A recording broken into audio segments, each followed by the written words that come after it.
Hello friends, स्वागत है आपका हमारे यूट्यूब चैनल राज कोचिंग सेंटर में। आज मैं आप लोगों के लिए लुसेंट जीके ऑब्जेक्टिव का वीडियो पार्ट 5 लेकर आया हूं, जिसमें भारतीय इतिहास के मौर्य काल से संबंधित कुल 91 प्रश्नों को लेकर आया हूं, जो कि आने वाली सभी कॉम्पिटिटिव एग्जाम्स के लिए बहुत ही महत्वपूर्ण हैं। तो चलिए दोस्तों, शुरू करते हैं। 322 ईसा पूर्व से 185 ईसा पूर्व तक के काल को मौर्य काल कहा जाता है। क्वेश्चन नंबर 1 इज चाणक्य का अन्य नाम क्या था? तो चाणक्य का अन्य नाम विष्णुगुप्त था। नेक्स्ट, निम्नलिखित में से किसकी तुलना मैकियावेली के प्रिंस से की जाती है? तो कौटिल्य का अर्थशास्त्र की तुलना मैकियावेली के प्रिंस से की जाती है। नेक्स्ट, क्वेश्चन नंबर 3 इज वह शासक कौन था जिसने राज सिंहासन पर बैठने के लिए अपने बड़े भाई सुसीम की हत्या की थी? तो वह शासक अशोक था, जिसने राज सिंहासन पर बैठने के लिए अपने बड़े भाई सुसीम की हत्या की थी। नेक्स्ट, क्वेश्चन नंबर 4 इज निम्नलिखित में सम्राट अशोक की वह पत्नी कौन थी जिसने उसको प्रभावित किया था? तो अशोक सम्राट की पत्नी कारुवाकी थी। Next, question number 5 is Ashoka ने अपने सभी अभिलेखों में एकरूपता से किस प्राकृत का प्रयोग किया है? तो अर्धमागधी प्राकृत का प्रयोग किया है। Next, question number 6 is Bindusara ने विद्रोहियों को कुचलने के लिए अशोक को कहाँ भेजा था? तो बिंदुसार ने विद्रोहियों को कुचलने के लिए अशोक को तक्षशिला भेजा था। नेक्स्ट, क्वेश्चन नंबर 7 इज निम्नलिखित में से वह व्यक्ति कौन है जिसका नाम देवान पियादसी भी था? तो देवान पियादसी अशोक का ही नाम था। नेक्स्ट, क्वेश्चन नंबर 8 इज निम्नलिखित में से प्राचीनतम राजवंश कौन सा है? तो सबसे प्राचीनतम राजवंश मौर्य राजवंश है। नेक्स्ट, कौटिल्य या चाणक्य किसका प्रधानमंत्री था? तो कौटिल्य या चाणक्य चंद्रगुप्त मौर्य का प्रधानमंत्री था। Next, question number 10 is Kalinga विजय के उपरांत अशोक महान ने निम्नलिखित किस धर्म को अंगीकार कर लिया था? तो बौद्ध धर्म को अंगीकार कर लिया था। Next, question number 11 is Chandragupta के शासन विस्तार में किसने मुख्य रूप से मदद की थी?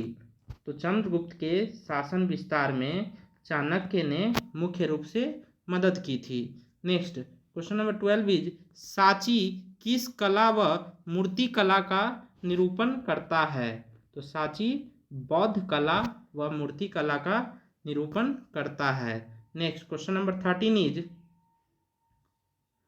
प्राचीन भारत का वह प्रसिद्ध शासक जिसने अपने जीवन के अंतिम दिनों में जैन धर्म को अपनाया था? तो चंद्रगुप्त मौर्य ने जैन धर्म को अपनाया था अपने जीवन के अंतिम दिनों में। Next, question number 14 is Maurya साम्राज्य की स्थापना किसने की थी?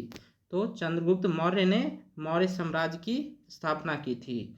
Next, question number 15 is Maurya साम्राज्य में प्रचलित मुद्रा का नाम क्या था? तो पन मुद्रा था। नेक्स्ट, क्वेश्चन नंबर 16 इज निम्नांकित में से कौन मौर्य वंश का शासक नहीं है? तो मौर्य वंश का शासक अजातशत्रु नहीं है। बाकी मौर्य वंश का शासक है चंद्रगुप्त मौर्य, अशोक और बिंदुसार।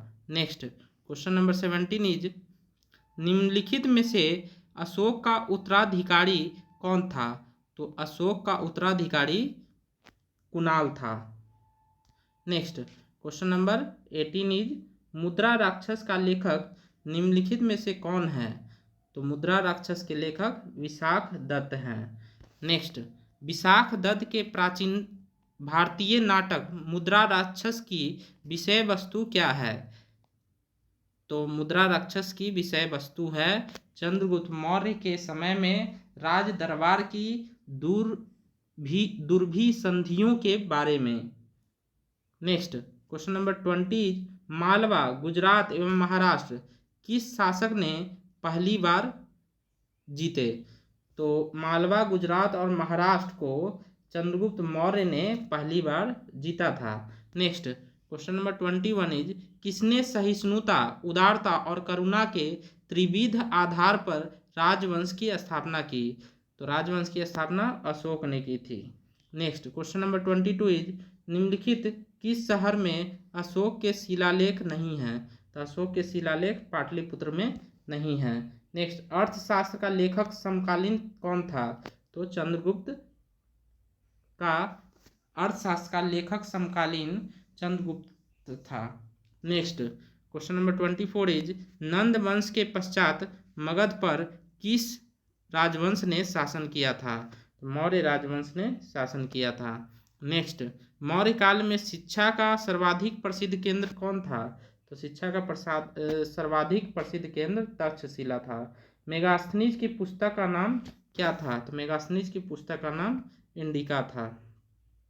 जिसके ग्रंथ में चंद्रगुप्त मौर्य का विशिष्ट रूप से वर्णन हुआ है वह कौन है? विशाखदत्त, जिसमें चंद्रगुप्त मौर्य का विशिष्ट रूप से वर्णन हुआ है। नेक्स्ट, वह स्रोत जिसमें पाटलिपुत्र के प्रशासन का वर्णन उपलब्ध है वह है इंडिका। पाटलिपुत्र के प्रशासन का वर्णन उपलब्ध है इंडिका में। नेक्स्ट, अशोक के शिलालेखों में प्रयुक्त भाषा कौन सी है? तो प्राकृत भाषा है। Next question number 30 is,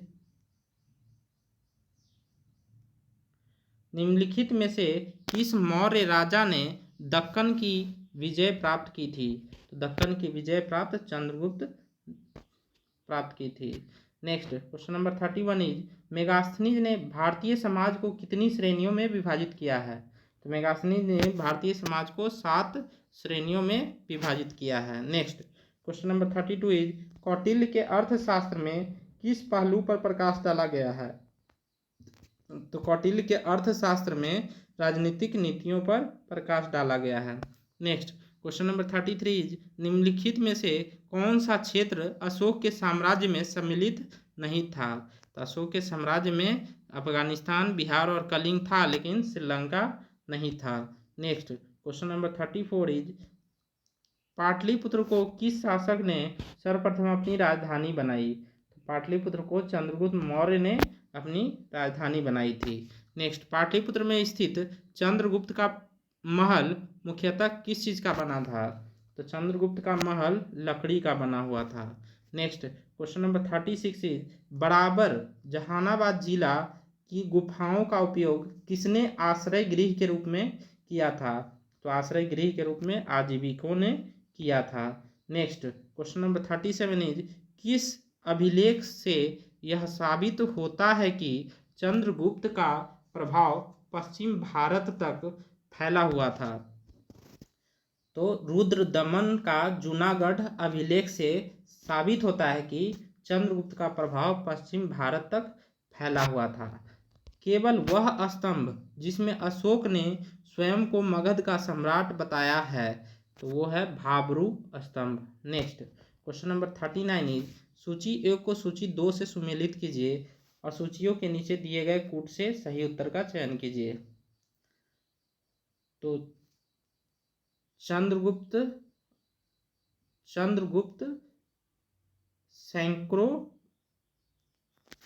Sandrocottus. Next Bindusara Amitraghata. Next Ashoka Priyadarshi और Chanakya Vishnugupta. Next question number 40 प्रथम भारतीय साम्राज्य स्थापित किया गया था? तो चंद्रगुप्त मौर्य द्वारा। नेक्स्ट, उत्तरांचल में अशोक का एक शिलालेख स्थित है तो वह कालसी में स्थित है। नेक्स्ट, सांची का स्तूप किसने बनवाया था? तो अशोक ने सांची का स्तूप बनवाया था। Next question number 43 is, Ashok के शिलालेखों को पढ़ने वाला प्रथम अंग्रेज कौन था? तो जेम्स प्रिंसेप था प्रथम अंग्रेज। Next question number 44 is, Kalinga युद्ध की विजय तथा क्षत्रियों का वर्णन अशोक के किस शिलालेख में है? तो कलिंग युद्ध की विजय तथा क्षत्रियों का वर्णन अशोक के शिलालेख 13वें में है। नेक्स्ट क्वेश्चन नंबर 45 इज प्रसिद्ध यूनानी राजदूत मेगास्थनीज भारत में किसके दरबार में आए थे? तो मेगास्थनीज जो है चंद्रगुप्त मौर्य के दरबार में आए थे। चंद्रगुप्त मौर्य ने सेल्यूकस को कब पराजित किया था? तो चंद्रगुप्त मौर्य ने सेल्यूकस निकेटर को 305 ईसा पूर्व में पराजित किया था। नेक्स्ट क्वेश्चन नंबर 47 इज निम्नलिखित में से कौन सा राजा प्रायः जनता के संपर्क में रहता था? तो जनता के संपर्क में अशोक रहता था। नेक्स्ट अशोक ने 261 ईसा पूर्व में कलिंग को जीतने के बाद क्या किया? तो कलिंग को जीतने के बाद भारी रक्तपात देखकर युद्ध की नीति को सदा के लिए त्याग दिया। Next question number 49 is Ashok के अधिकांश अभिलेख किस भाषा व लिपि में है? तो अशोक के अधिकांश अभिलेख प्राकृत व ब्राह्मी भाषा में है। नेक्स्ट किस ग्रंथ में चंद्रगुप्त मौर्य के लिए वृषल निम्न कुल शब्द का प्रयोग किया गया है? तो निम्न कुल शब्द का प्रयोग मुद्रा राक्षस में किया गया है। Next question number 51 is Maurya Naresh के बारे में निम्नलिखित में से कौन सा कथन सही है? उन्होंने विकास किस चीज़ का किया था? तो मौर्य नरेश के बारे में कौन सा कथन सही है? तो संस्कृति कला व साहित्य का विकास किया था, सोने के सिक्के का विकास नहीं किया था, प्रांतीय विभाजन किया था, हिंदू पुस्तक साम्राज्य स्थापित किया था। तो उन्होंने विकास किया था 1, 3 तथा 4 का। नेक्स्ट क्वेश्चन नंबर 52 इज कथन ए है अशोक ने कलिंग को मौर्य साम्राज्य में जोड़ लिया था। तो ये सही है, अशोक ने कलिंग को मौर्य साम्राज्य में जोड़ लिया था। कलिंग दक्षिण भारत को आने वाले स्थलीय एवं समुद्री मार्गों को नियंत्रित करता था। यह भी सही है, और जोड़ लिया था वो एक दूसरे से सही व्याख्या भी करता है, यानी ए और आर दोनों सही है तथा आर ए की सही व्याख्या करता है। नेक्स्ट क्वेश्चन नंबर 53 अशोक के जो शिलालेख रॉक एडिक्ट्स संगम राज्य के बारे में हमें बताते हैं उनमें शामिल है दूसरा और 13वां शिलालेख। Next question number 54 is Ashok के राज्यादेशों के अनुसार धार्मिक निष्ठा की अपेक्षा जनता के मध्य सामाजिक समरसता अधिक महत्वपूर्ण थी। तो ये सही है, अधिक महत्वपूर्ण थी, ये सही है। उसने धर्म संवर्धन के स्थान पर समता के विचारों का प्रसार किया था। दोनों सही है और दोनों एक दूसरे का व्याख्या भी करता है। नेक्स्ट निम्नलिखित में से किस राज्यादेश में अशोक के व्यक्तिगत नाम अशोक का उल्लेख मिलता है? तो अशोक का उल्लेख मास्की, अशोक का उल्लेख जो है मास्की राज्यादेश में मिलता है। नेक्स्ट क्वेश्चन नंबर 56 इज निम्नलिखित वक्तव्यों में से कौन सा एक वक्तव्य अशोक के प्रस्तर स्तंभों के बारे में गलत है? तो ये स्थापत्य संरचना के भाग हैं, ये गलत है। इन पर बढ़िया पॉलिश किया हुआ है अशोक के प्रस्तर स्तंभ में, सही है। यह अखंड है, ये भी सही है। स्तंभों का शेफ्ट शुंडाकार है, ये भी सही है। नेक्स्ट श्रीनगर की स्थापना किस मौर्य शासक ने की थी? तो श्रीनगर की स्थापना अशोक ने की थी। नेक्स्ट क्वेश्चन नंबर 58 इज सूची 1 को सूची 2 के साथ सुमेलित करना है। उत्तरापथ की राजधानी तक्षशिला है। दक्षिणापथ की राजधानी सुवर्णगिरी है। उत्तरा तक्षशिला, दक्षिणापथ सुवर्णगिरी। अवंती राष्ट्र उज्जैनी और प्राची पूर्वी प्रदेश का Pataliputra. Next question number 59 is किस ग्रंथ में शूद्रों के लिए आर्य शब्द का प्रयोग हुआ है? तो अर्थशास्त्र में। Next question number 60 is Ashoka ने अपने राज्याभिषेक के चौथे वर्ष में निग्रोध के प्रभाव से प्रभावित होकर किससे बौद्ध धर्म की दीक्षा ली थी? तो उपगुप्त से। नेक्स्ट क्वेश्चन नंबर 61 इज किसने पाटलिपुत्र को पोलीब्रोथा कहा है? तो मेगास्थनीज ने। Next question number 62 is Maurya काल में एग्रोनोमाई किसे कहा जाता है? तो सड़क निर्माण अधिकारी को एग्रोनोमाई कहा जाता है। Next question number 63 is Maurya काल में गुप्तचरों को क्या कहा जाता था? तो मौर्य काल में गुप्तचरों को गूढ़ पुरुष कहा जाता था। नेक्स्ट क्वेश्चन नंबर 64 इज किस श्रीलंकाई शासक ने अपने आप को मौर्य सम्राट अशोक के आदर्शों के अनुरूप ढालने की कोशिश की थी? तो तीस ने। नेक्स्ट क्वेश्चन नंबर 65 इज किस जैन ग्रंथ में चंद्रगुप्त मौर्य के जैन धर्म अपनाने का उल्लेख मिलता है? परिशिष्ट पर्वन में। किस महीने से मौर्यों का राजकोषीय वर्ष आरंभ होता था? राजकोषीय वर्ष फिस्कल ईयर आषाढ़ जुलाई से आरंभ होता था। नेक्स्ट, निम्नलिखित में से किन किन दक्षिण भारतीय जातियों का उल्लेख अशोक के शिलालेख में किया गया है? भारतीय जातियों का उल्लेख अशोक के शिलालेख में किया गया है। तो चोल शिलालेख में किया गया है। चोल दक्षिण भारतीय जातियों का उल्लेख अशोक के शिलालेख में किया गया है। और पल्लव को नहीं किया गया है। पांड्य का किया गया है। और सत्यपुत्र को किया गया है। और केरल पुत्र को किया गया है। विष्णुकुंड को नहीं किया गया है। Next question number 68 is Ashok के बारे में जानने के लिए सबसे महत्वपूर्ण स्रोत क्या है? तो अशोक के बारे में जानने के लिए सबसे महत्वपूर्ण स्रोत है शिलालेख। Next question number 69 is Ashok के काल में कौन सी लिपि दक्षिण भारत में परिवर्तित हुई थी? तो अशोक के काल में ब्राह्मी लिपि परिवर्तित हुई थी। नेक्स्ट, अशोक का अभिलेख भारतीय उपमहाद्वीप के बाहर भी पाया गया है। निम्नलिखित में से किस देश में यह पाया गया है? तो अफगानिस्तान में पाया गया है। नेक्स्ट क्वेश्चन नंबर 71 इज अत्यंत पॉलिश किए गए एकाश्म अशोक स्तंभ जिस पांडु रंजित बालू कास्म के एकल टुकड़ों में तक्षित किए गए उसे साधारणतः कहाँ की खदानों से निकाला गया? तो मिर्जापुर के समीप चुनार से। अत्यंत पॉलिश किए गए एकाश्म अशोक स्तंभ जिस पांडु रंजित बालू कास्म के एकल टुकड़ों में तक्षित किए गए उसे साधारणतः कहाँ की खदानों से निकाला गया?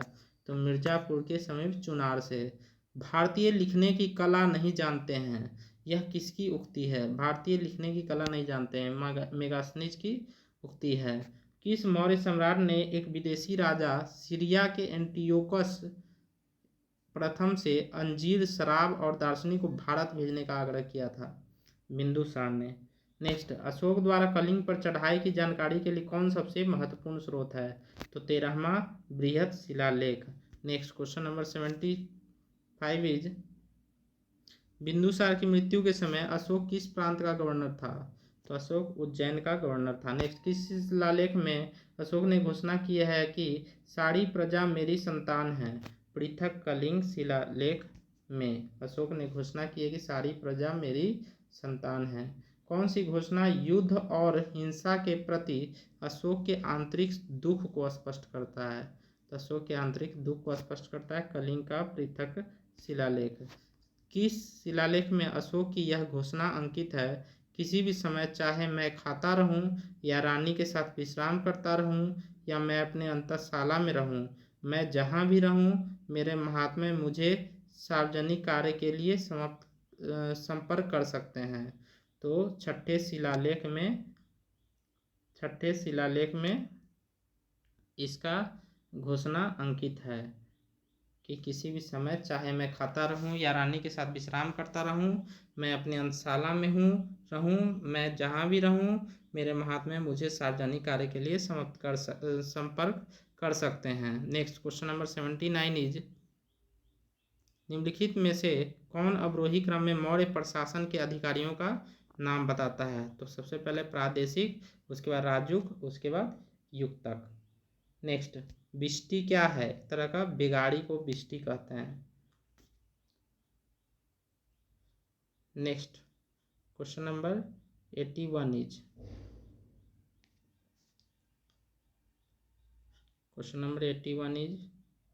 मौर्य काल में सीता से तात्पर्य क्या है?